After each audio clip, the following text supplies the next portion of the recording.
Assalamualaikum warahmatullahi wabarakatuh. Hari ini 1 November 2023. Kita kembali berjumpa dalam channel Zul Geletaliabu.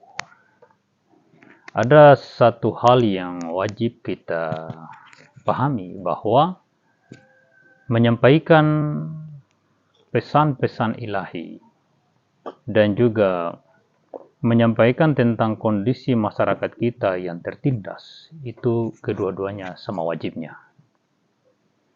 Ya, olehnya itu dianjurkan kepada semua yang beragama, utamanya yang beragama Islam, silakan menuju kepada surat Al-Maidah ayat 78 dan 79. Coba Wais, kamu baca surat Al-Maidah 78 79. Pakai mic. Ya, seperti itu.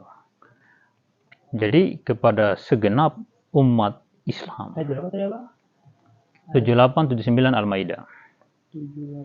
Dianjurkan untuk proaktif menyampaikan kondisi masyarakat kita yang dalam kondisi terzalimi. Terzalimi itu macam-macam. Bisa terzalimi sebagaimana yang terjadi di Palestina yang dilakukan oleh Zionis Israel.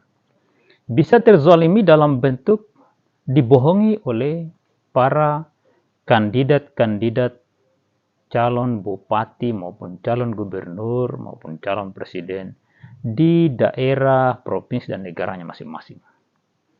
Saya pernah melihat salah satu peristiwa yang terjadi di sebuah kabupaten di wilayah timur Indonesia, di mana seorang bupati yang berkampanye pada tahun 2005, kalau saya tidak salah itu, dia mengatakan akan membangun jalan keliling sebuah pulau.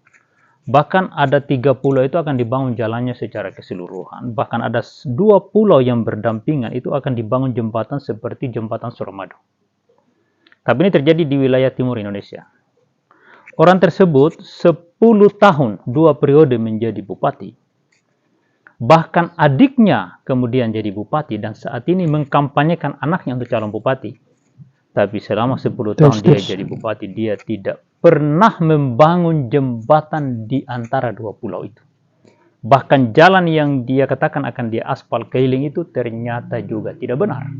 Ada satu desa yang berdampingan di sebuah desa yang sangat dekat dengan ibu kota kabupaten yang hanya berjarak 26 km. Desa yang berdampingan itu 1 km jaraknya tidak mampu diaspal selama 10 tahun jadi bupati. Hal ini kalau kita diamkan, maka Anda sebagai orang yang beragama perlu dipertanyakan. Anda paham agama apa tidak? Sudah dapat surat Al-Maidah 78-79? Sudah. Coba baca. A'udzu billahi minasyaitonir rajim. Bismillahirrahmanirrahim. لعن الذين كفروا من بني إسرائيل على لسان داود وعيسى بن مريم ذلك بما عصوا وكانوا يفعلون كانوا لا يتناهوا Jelaskan artinya. Ada terjemahannya situ? Ada. Nah, coba jelaskan. Ayat Al-Maidah ayat 78 artinya telah dilaknat orang-orang kafir dari Bani Israel dengan lisan Daud dan Isa putra Maryam. Yang demikian itu disebabkan mereka durhaka dan selalu melampaui batas. Itu ya'tadun ujungnya itu. Iya. Nah, terus surat ayat 79 Al-Maidah. Kanu la yatanahawna an munkarin fa'aluh labi'sa ma kanu yaf'alun. Baca terjemahannya.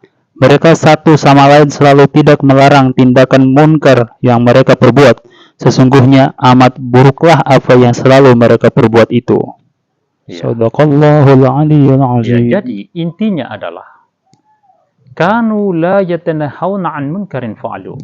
Mereka tidak mencegah kejahatan yang dilakukan oleh penguasa pada masa itu. Mereka diam, mereka pasrah, walaupun sebenarnya mereka sanggup untuk mencegahnya hanya dengan memilih yang lain untuk kontes kekinian. Di zaman sekarang, untuk memutus mata rantai kezaliman itu, Anda cukup tidak memilih mereka. Anda pilih yang lain yang belum pernah berkuasa. Janganlah memilih komunitas yang telah berkuasa di daerah. Ya, ini bukan saya bicara skop negara, saya bicara skop daerah. Saya bicara wilayah daerah. Di sebuah daerah yang pemimpinnya tidak memenuhi janji politiknya, maka wajib untuk tidak dipilih kembali. Seluruh komunitas itu harus dihindari, karena mereka satu cara berpikir, satu cara pandang, dan satu kesepakatan. Ya, oknumnya itu terpilih karena mereka sepakati. Dan pendukung-pendukungnya juga mendukung kejahatan itu. Andai kata pendukungnya itu menentang perbuatan pembohongan itu, maka pendukungnya harus demonstrasi. Harus menegur oknum tersebut. Tapi faktanya mereka diam. Ingat Al-Maidah 78, kanu la yatanahawna 'an munkarin fa'alu. Ayat 78, lu'ina allazina kafaru min bani Israil 'ala lisani Daud wa Isa ibn Maryam. Ya kan? Zalika bima asaw wa kanu ya'tadun. Mereka dilaknat masyarakat terdahulu itu karena asaw wa kanu ya'tadun. Mereka melakukan kejahatan yang berlebihan. Lu'ina kanu la yatanahawna 'an munkarin. Mereka juga dilu'ina itu, dilaknat itu karena kanu la yatanahawna 'an munkarin fa'alu, karena mereka tidak saling mencegah perbuatan bejat yang dilakukan oleh tentu orang yang mendominasi suasana. Jadi kelompok yang mendominasi keadaan, yang menguasai hajat hidup orang banyak di zaman sekarang itu namanya pemerintahan. Di daerah pemerintah daerah, di desa pemerintah desa, di provinsi pemerintah provinsi atau gubernur, di daerah bupati, di desa kepala desa, di negara presiden.